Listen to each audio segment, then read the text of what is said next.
Hey guys, oh my gosh, the words just don't want to come out today. Anyways, how are you guys doing? I'm doing fine. It's obviously not cold here in Florida, but that's not going to stop me from wearing my sweater. Hi. Yeah. Cute, right? I love this sweater. I got it at the Goodwill outlet bins in Scary Gary, Indiana. If you know, you know. That place is terrifying, by the way. But the outlet bins there is probably the best one I've ever been to in the country. So they've got that going for it. But Gary, Indiana is terrifying. Anyways, that is not what this video is about. I've mentioned before. So this video is about, okay, I'm just going to give my personal experience, spill whatever tea I have about what it was like for me to attend the School of the Art Institute of Chicago as a master's student studying fashion. Okay, it's very niche and it's very specific. But if you try to find any information about this anywhere in the world, there's none because nobody wants to share. Okay, I'm a yapper and I'm a sharer, and I'm not here to gatekeep. Okay, so I'm gonna tell you the good, the bad, the ugly, and I'll give you my personal experience. Okay, I feel like I really need to emphasize that because I feel like people get crazy when you try to share your opinions. Quick little backstory. I love Chicago. I grew up visiting all the time as a kid. It's where I have family up there. I love the Art Institute, the actual museum, and I decided one day, I was like, I really want to go back to school and I want to go here. Okay, I decided that in like 2019. I hated my job. I wasn't going anywhere. I was working in retail. It sucked, okay? Excuse me. So, in 2020, I applied for the master's program and I did not get in, but I did get into what they used to have, what's called a post-baccalaureate program, but COVID happened, so I didn't go because of COVID. And then I waited till 2021, and then in 2021, I applied again with what I thought was a stronger portfolio. I spent the whole year, like pretty much all of 2021, like putting together this portfolio, and I didn't get in again. But they offered me a spot in the post-baccalaureate program. It was a certificate program in fashion, body, and garment. That's what they call it at SAIC. So I went. I was like, you know what? This might be my only chance. And if I only get a year, like, I'm going to take it. So I did it. Also, I didn't have a job at the time because COVID. Retail took a toll, right? So I had lost my job and I was like, you know what? I'm going to go back to school, grad school, try whatever. That's how it went, right? So my first year at SAIC was, in my opinion, my best year. Like, not my work, but like the school. Like, I thought it was the best year. In my first year, I decided to apply again for the master's program because that's kind of what the post-bac program was like supposed to be for. It was like to help prepare you to be a master's student in fashion, body, and garment. Honestly, I don't understand the criteria of who they pick and why, because, well, okay, let me finish my quick timeline. So I reapplied again in 2022 and I got in. So yeah, toward 2023, like the spring semester, I got in. So then I did the master's program from 2023 to 2025 and I just graduated this past May. Okay, so we covered that. My post-bac program, I think the post-bac program was the best. I think the master's program was not. So in the post-bac program, I don't know, it's like so confusing because they don't even have that anymore. Actually, so now if you apply at SAIC for the fashion, body, and garment, you will get put into one of two like tracks. And one of them is basically what I did. It's a 3-year track where your first year is essentially the post-bac program. And then you have 2 years as like a master's, but you're considered a master's student. You're on a 3-year track. Then there's a 2-year track, which is basically just the master's program. As far as I know, how it was last, like in the spring, because they just implemented this. Okay. So again, I'm not a student now. Okay. I graduated in May. I can only give you from up until May. This is the information I had. Up until then, because they had implemented this last year, you don't get to pick what track you're on. You don't get to pick. They choose that for you. So there were people in the 3-year track who felt as if they should have been in the 2-year track. There were people in the 2-year track who I felt as if should have been in the 3-year track. That's just my honest opinion. Okay. I was in post-bac and I loved it.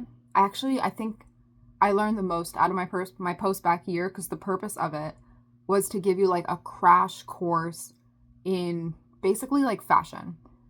So, like not intro, but like we had like sewing classes, we had pattern drafting classes, draping classes, design classes. I thought it was great. Okay. I'm most grateful for that year. I really appreciate that year the most. Coming into school, I already had like 12 years of sewing experience, like construction experience. But I struggled more like with understanding like how do you create a collection, right? And I found that the post-bac year certificate was more fashion focused. Now the master's program is very fascinating. I think it's very interesting because they call it fashion, body, garment. Emphasis on the body, less so on the fashion or the garment. So if you're looking at a potential school, this is on your list and you're like, oh, I really want to do fashion and I want to do like avant-garde fashion. This I don't think would be the school for you because yes, it's interdisciplinary, yada, yada, yada. It's like really interdisciplinary, I think, for all the other departments, but fashion has a curriculum and you have to take specific classes that are already chosen for you. The other master's students in painting, drawing, sculpture, whatever it is, they don't have that unless it's like writing or something. Do you know what like it has to be like very specific. In terms of studio, like degrees, fashion is the only one that has like a curriculum. So your first semester as a like 2-year, like on your 2-year track, or I guess it'd be your second year if you're on the 3-year track, your classes are chosen for you. All 4 or 5, however many it is, I don't remember. You don't get an elective, okay? You get an elective in the spring. I think you get 1 or 2. Again, your classes are chosen for you. I don't know. It's not super, in my opinion, super interdisciplinary. Like, I think the painting department, painting, drawing, does a better job of being interdisciplinary, or I don't know, some of those other things. However, it is more interdisciplinary than a regular fashion institute. Like, if you want to be like a fashion designer who does kind of like more like avant-garde stuff, I would say go to FIT, right? Like go to Parsons, go to New York. I don't think SAIC is the place for you. SAIC's fashion master's program is crazy. It is like 3D sculpture, hang it on the wall.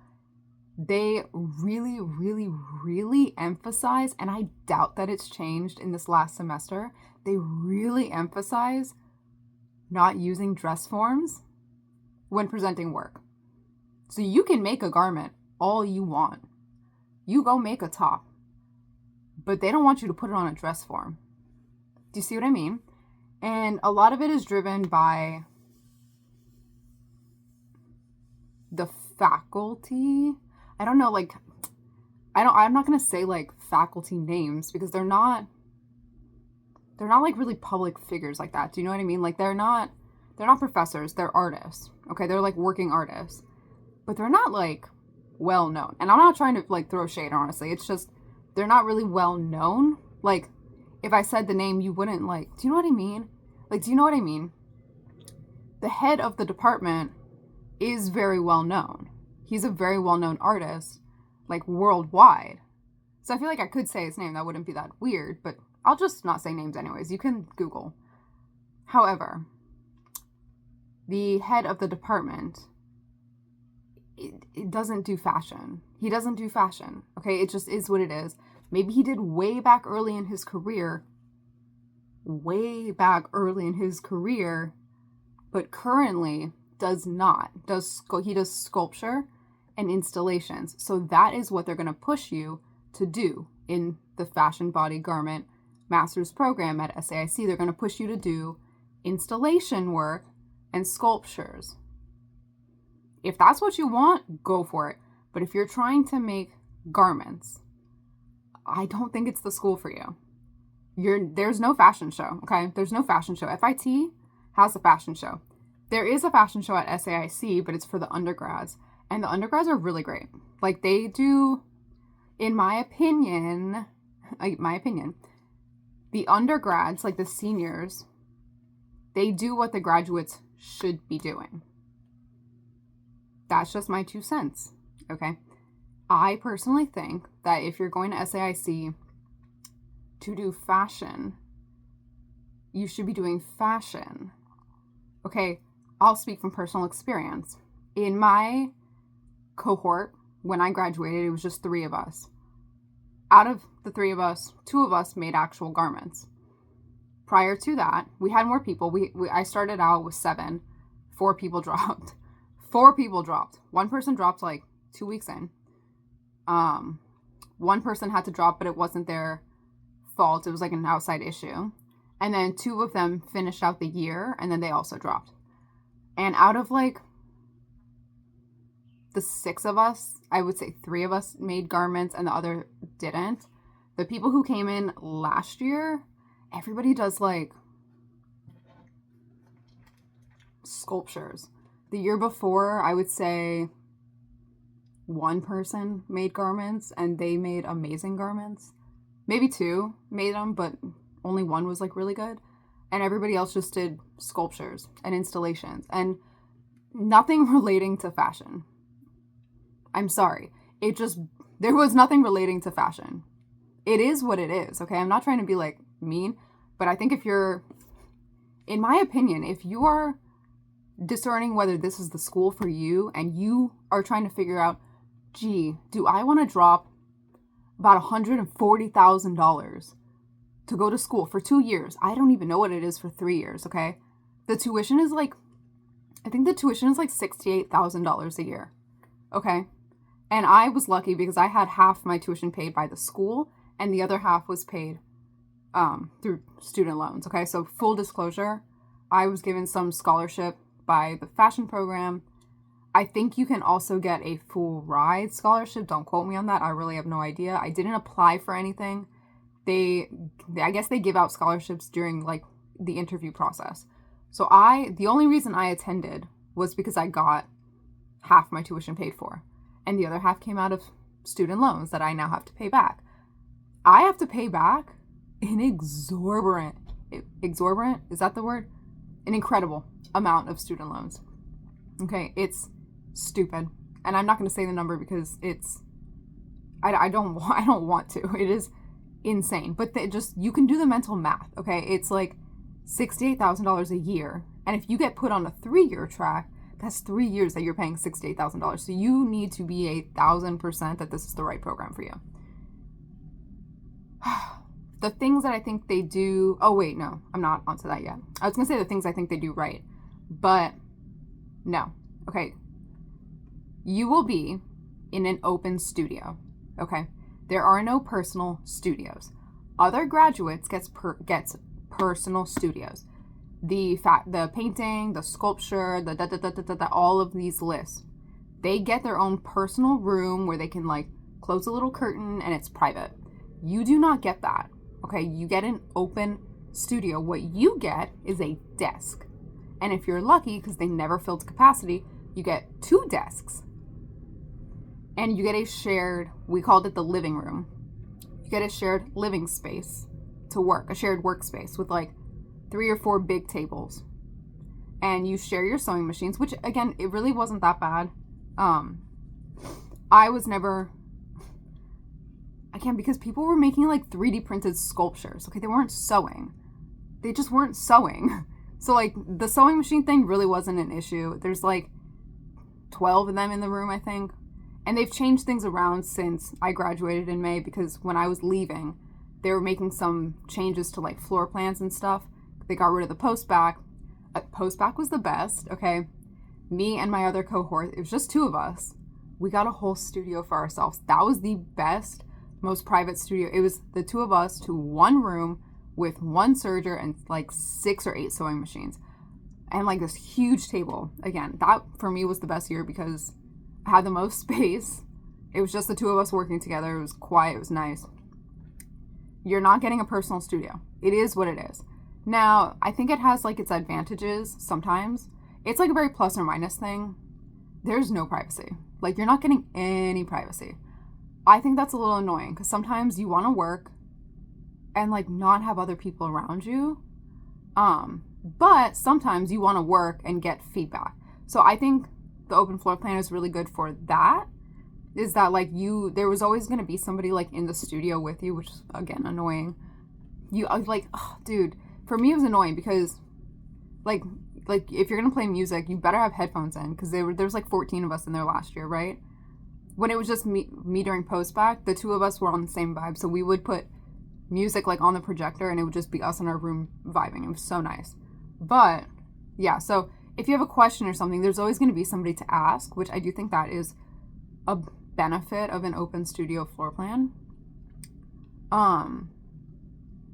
But then it could be like my first year there, I would say like 2 or 3 students dominated the workspace, the communal workspace, and like refused to clean up after themselves.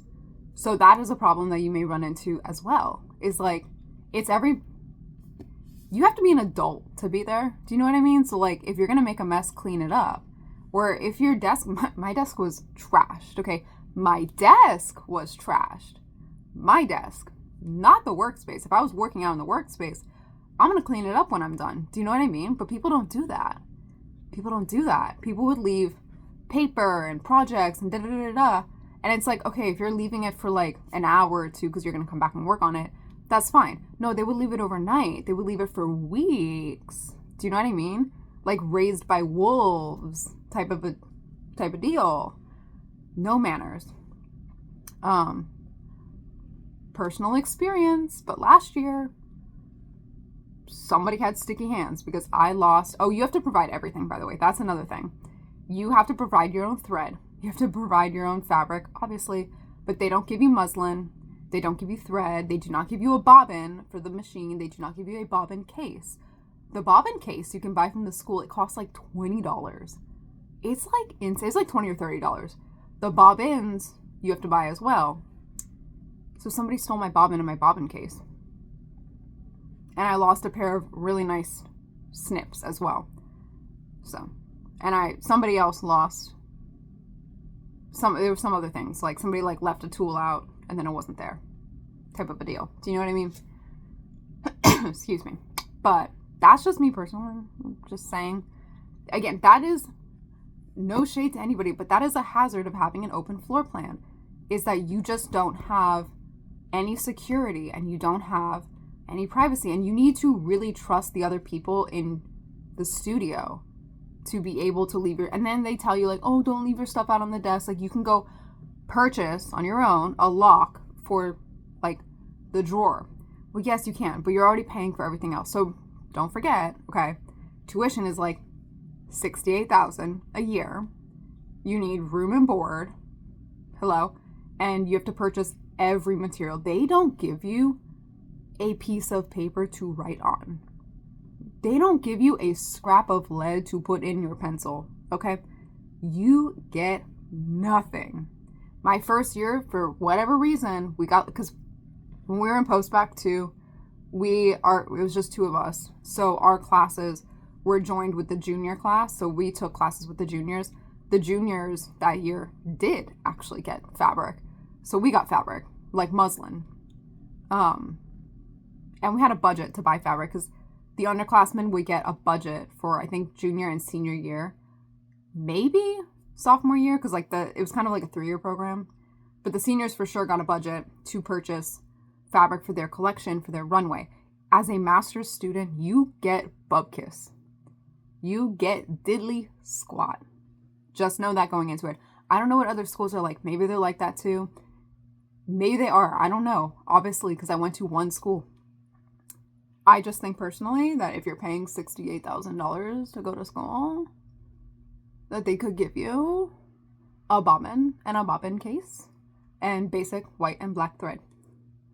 Call me crazy. Call me crazy. I'm paying into the system. The system should give a little bit back. Do you know what I mean? That's just me. But, you know, good things about the school.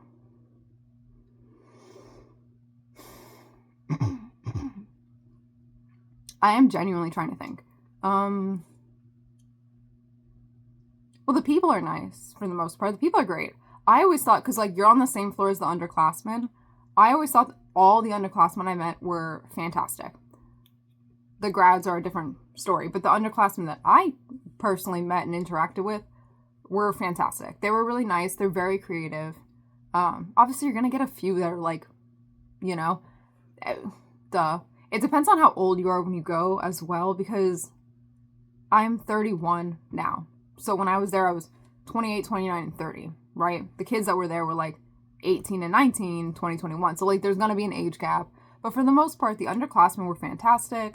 They're very nice, very helpful.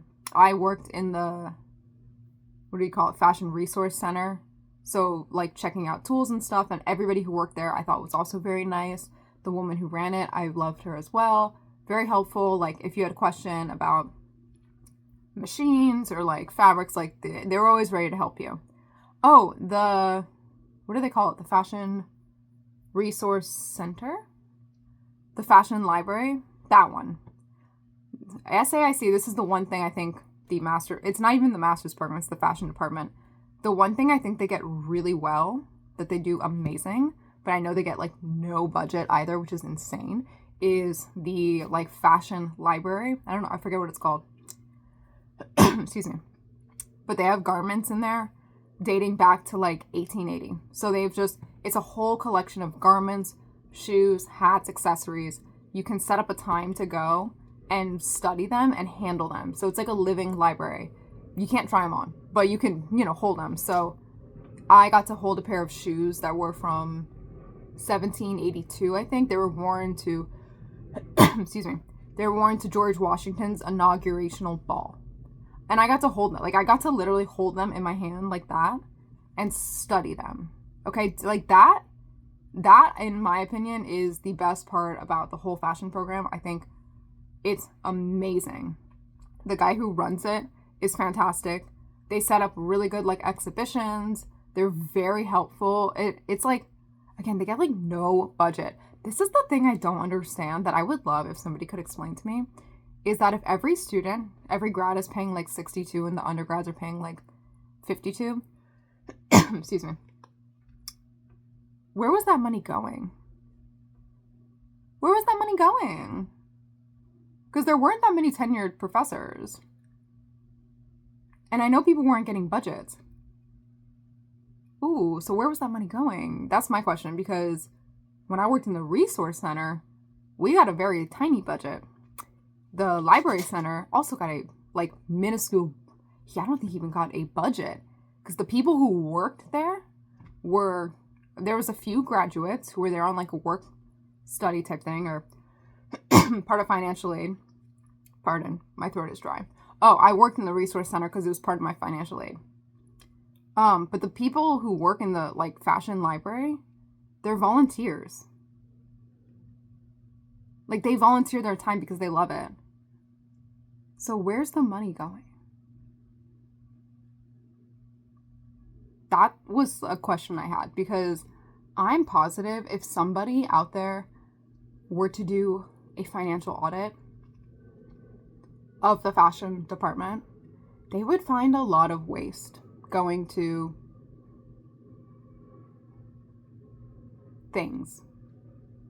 Because the math doesn't math to me. That, okay, even if it's just grads, there's 14 of us. 14 people paying, excuse me. Actually, I don't even know, because don't out-of-state students have to pay more? And it was primarily out-of-state students. I was the only American graduating in my class, and there were like 2 others in the undergrad. Do you know what I mean? They all came from not even out of state, my bad. They came from out of country. They're out of country students. They're international. And don't they have to pay more? So they're getting hundreds of thousands of dollars from the grad department alone, and you're telling me they can't afford to give basic materials, like introductory materials, to the graduates? That's so weird to me, because I also attended the University of North Carolina School of the Arts. I don't know what it's like nowadays, but I went back in 2013, 2014. Not to age myself, but they gave us a basic kit because we were paying out of the butthole for school, which at the time was like $48,000. But we got a basic kit. We got like a measuring tape and a clear ruler, and we got pencils and some fabric. And that's the school. That's like the University of North Carolina School of the Arts, which is, you know what I mean? Because I did costumes. So, my throat is so dry. I need water. Hold on. Okay. So, in conclusion, I really didn't mean for this to be like the most hater video ever, but if something's worth hating, I will hate it. Right? Respectfully and appropriately.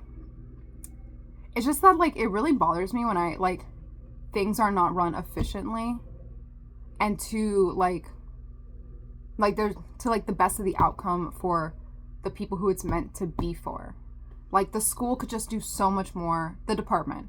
Let me rephrase. The department, the fashion department. I had this much interaction with the rest of the school.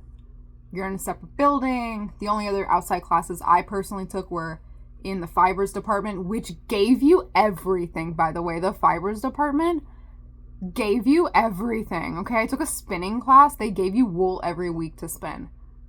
Hello? They were always giving things away.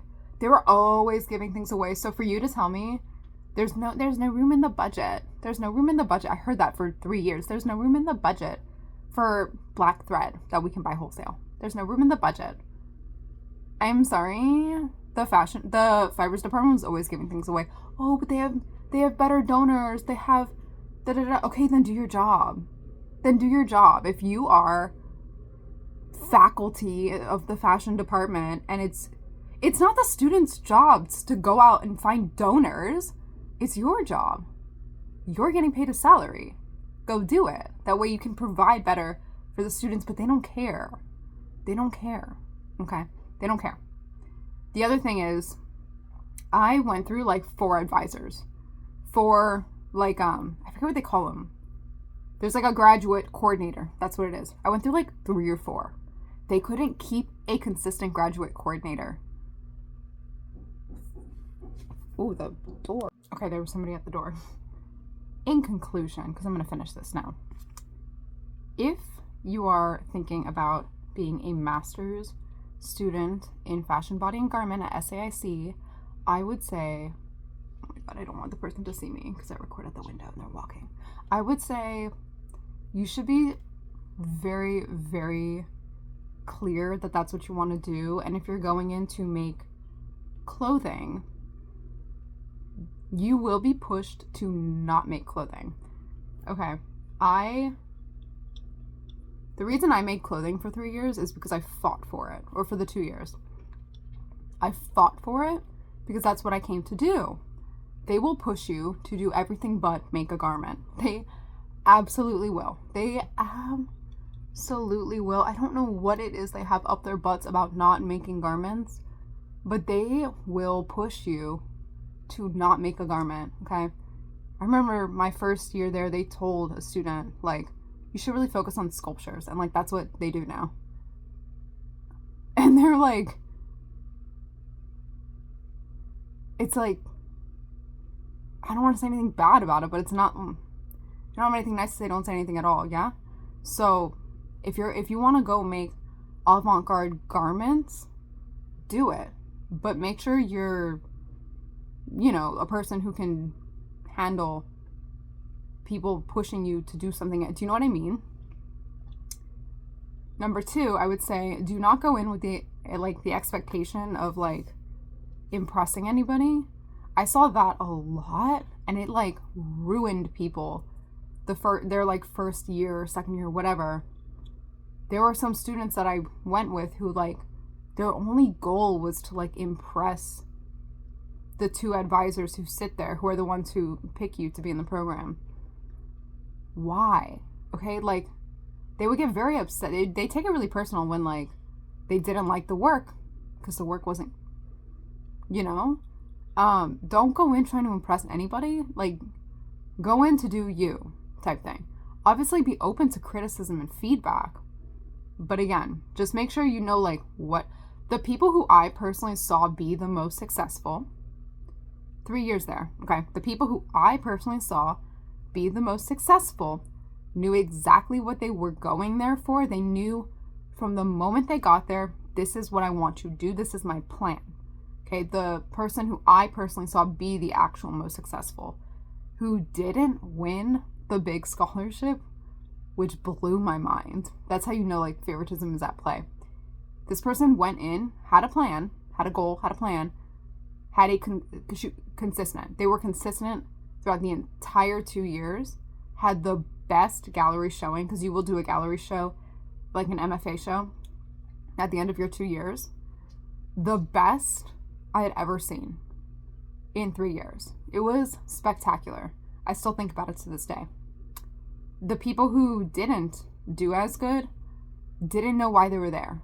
Okay, they didn't know what they were there for. They didn't know why. Like, you really need to understand. Maybe it's grad school in general, but I think it's, like, different if you're, because, you know, if you're going for a doctor or something, you know what you're gonna do. If you're going as, like, an artist, like, to art school, obviously be open. Obviously, like, be open, because they be open and play. Of course, that's what you're there for, to, like, you know, broaden your horizons. But if you don't have a plan, if you don't have a string, like a follow through, you're gonna get so lost. I can promise you that you will get so lost, and you will waste your 2 years there. You will get to your final semester when you have to do your thesis show, and you will be floundering. Okay, this is my advice to you. If you're like, you heard all this and you're like, it's done and done, I love it, I want to go there, da da da da. My advice to you, going into your second year, whatever, second, third year, whatever your, like, thesis year is, because they'll make you do at the beginning of the year, like, what's your plan for your thesis? You have to have a plan, whatever. It might change. It's what they say. Oh, it might change. It might change. I would advise you to know exactly what you want for your thesis when you go into your second year. Obviously, things evolve and things change, have some nuance, right? But if you go, I personally saw people who changed their ideas multiple times and didn't have a solid idea until their final semester. If you wait until January of the year when you're doing your MFA show, you're screwed. You didn't give yourself enough time. You will screw yourself. Okay? It is what it is. You will screw yourself. Personally, whether you liked my work or not, I was successful in that sense, okay? I had my plan. The first day of school, I said, this is my thesis. You know, and it evolved, obviously. The garments evolved. How I installed them involved, because you can't use dress forms unless you purchase them, and they're like $1,000. I'm not doing that. I had my plan. I had my idea. I had my plan. I had my thesis, and I didn't deviate from it. That's the thing. It's like they'll push you to deviate. Do this, do that, what. Like, you need to really know what you want to do, and just, like, focus on, like, be a horse with blinders, okay? Whatever anybody else is doing, who cares? That's great for them. You're there for you, okay? If you're going to go through it, you're there for you. Figure it out. Do the work. Another thing, time management is going to be so key. If you don't have time management going into it, in your first year, your first semester, you realize, oh my gosh, I don't understand time management. Take a course. Go to, like, YouTube or something and figure it out. Okay, that time management, I watched that screw people over to no avail. I have a hard fast rule. My hard fast rule was I do not come in on the weekends to work. Period. I came in twice in my post-bac year. That was it. I said I do not come in on my weekends to work. That doesn't make me lazy. That makes me efficient. If I'm there from 9 a.m. to 9 p.m., that's 12 hours. If I'm not finishing my work in 12 hours, this is my cat. what am I doing? Right? Personally, that's how I would approach it. I worked with a girl at Hollister who said that. She always used to leave exactly on time. And I remember my first couple months I was struggling, especially with the closing. I was like always leaving late, which all of us were except for her. And I asked her one day, I was like, how do you leave on time? And she was like, I'm here for 8 hours. My work gets done in 8 hours. That's that. I said, oh my gosh, you're so correct. That's the mentality you need to have. If you're showing up for class at 9 a.m. and you're there till 9 p.m., because I would leave at 9 because it's downtown and I'm not taking the train past 9 because it's scary, right? That was my hard fast rule. I'm leaving at 9. I'm not staying till 10. I'm not staying till 11. I'm not pulling all-nighters. I'm not doing that. I'm too old for that, right? 9 to 9. That's 12 hours. You take 1 hour lunch, half an hour for dinner. Even if you took 2 hours, lunch and dinner, that's 7 hours. If you can't complete your work in 7 hours, you shouldn't be a graduate student. Okay, that's just my opinion. If you cannot complete your work in, wait, did I say 7 hours? 10 hours. Obviously, I can't math, right? So you're there for 12 hours. Take 2 hours out for lunch and dinner. That's 10 hours. You can't complete your work in 10 hours. 10 times 5. You're there 5 days a week, Monday through Friday. That's 50 hours of work. And then it's like 12 weeks a semester. If you can't complete your work in that amount of time, you shouldn't be there. That's just my opinion. You're not ready for it, okay? Because you're going to struggle. It's going to be miserable staying there late. It's not fun. I don't know why people like doing that. That's my opinion. Have better time management. And like really advocate for yourself as well. Like if you want to take an elective and they're saying like, gee, I don't know why, you advocate for yourself. You're paying money. You're paying money. The professor is telling you this, that, and third. No, you should take this. No, you should do that. That's great. Take it into consideration, right? Because they're there, they're professional or whatever. Take that into consideration, okay?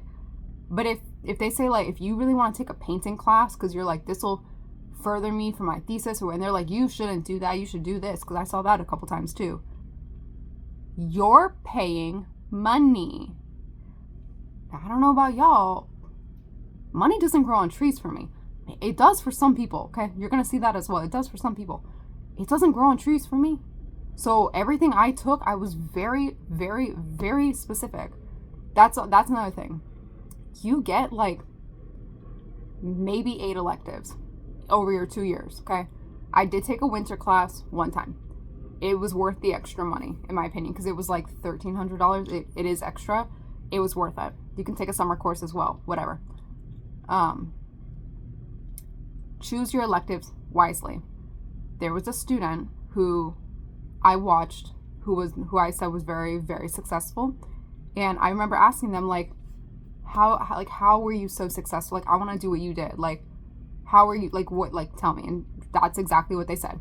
They said, choose your electives very wisely, because they messed up. They took like a jacquard weaving class that they didn't really need to be taking, something like that, right? They were like, listen, I took a class last semester or whenever it was, and it kind of ended up being a waste. And extra work, extra time, okay? So really, really, really take, like, you don't get very many chances to take electives. Be so specific with what you take. It needs, and it can't, I'm sorry, don't go into it like, I am here for fashion, but I want to learn pottery. You can go to a pottery studio and pay way less money, take a class there, okay? You're there to do a thesis. Whatever you're doing, that's the thing that got me through grad school, and the reason, in my opinion, why I was successful. I had one mission, and it was a thesis collection. If what I was doing didn't serve my thesis, it didn't serve me. I didn't do it. Point blank, period. Also, you're going to be forced to take an art history class. Sorry, I'm like leaning on something. You're going to be forced to take an art history class like every single semester. It's so annoying, in my opinion. I think it's just a way for them to get your money. Take the easiest class you can choose, or take something that kind of relates to what you're doing.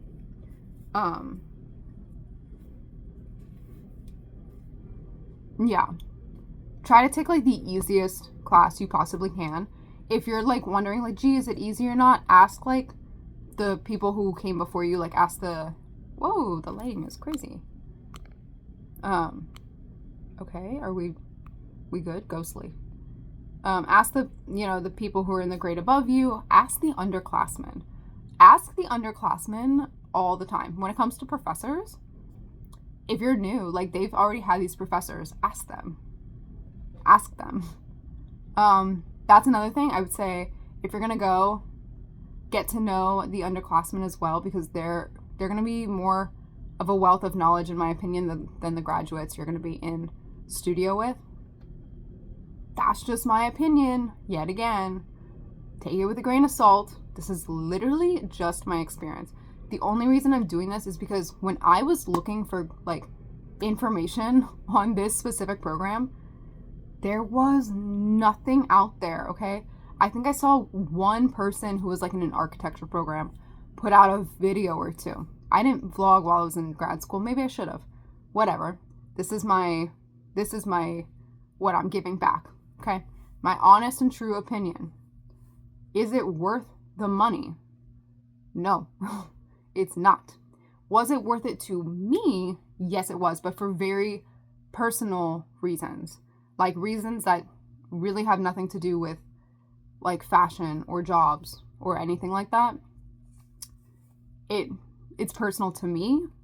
It was worth it. Like it was so unique that it brought me back to God, and it brought me back to religion and God. And I personally was just very lost before that, and I found my way back through grad school. So was it worth it to me? Yes. Is the program worth it for the cost, for the time, for the energy and the effort? I don't think so. I really don't think so. Unless you're like a very unique, select, I don't know how to say it, but like I saw it be worth it for a few people who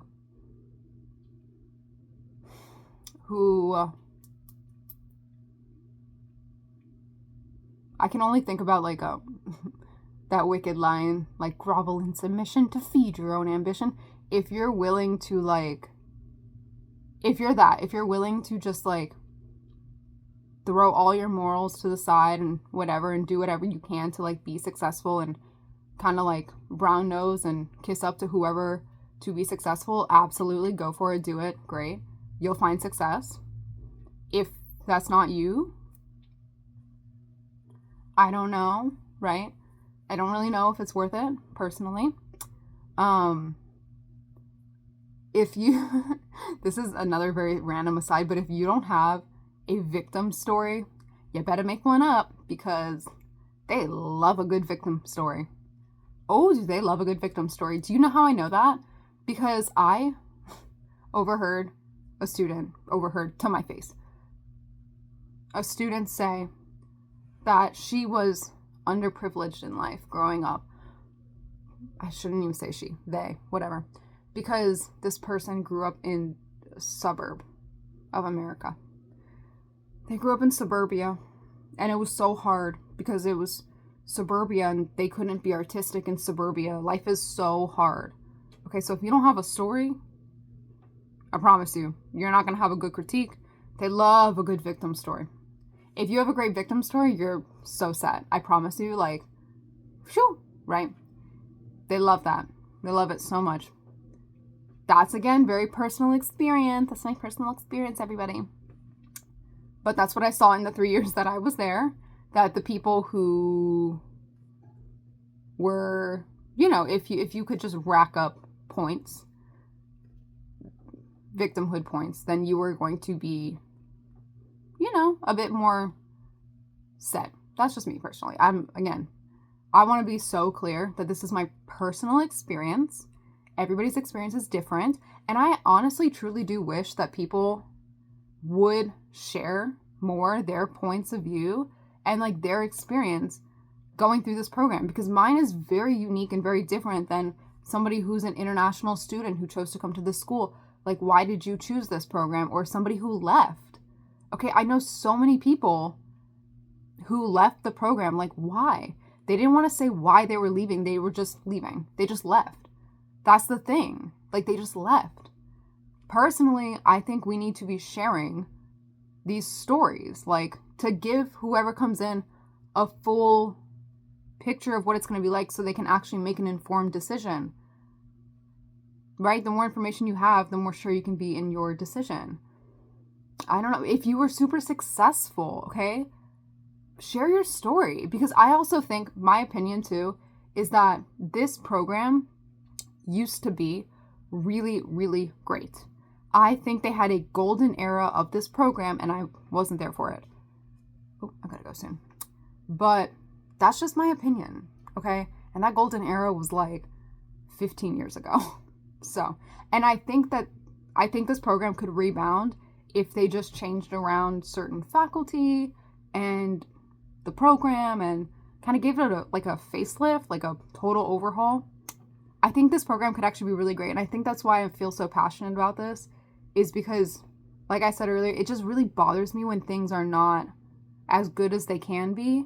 And I feel like the people who work there don't care to make it as good as it can be. And they'll be like, oh, I care. They don't, though. They really only care about their own artistic practice. They really only care about it's a job to them. To the majority of the people there, of course, there's a few faculty who it's not, but the majority of the people there, this is a paycheck for them. And their real passion is what they do outside of school. It's not the students. That's just me.